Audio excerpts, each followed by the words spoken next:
Fianna Fáil were the first political party to recognise the unique importance of home ownership in Ireland. And 1 year from the launching of Housing for All, we're making very steady progress. For the plan to succeed, Housing for All's 213 actions need to be implemented. 156 now either have been completed or are being delivered on an ongoing basis.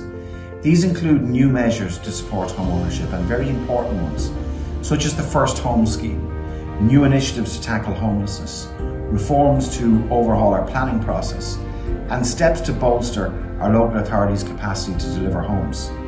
The plan sets us on a pathway of delivering 300,000 new homes between now and 2030, an average of 33,000 per year.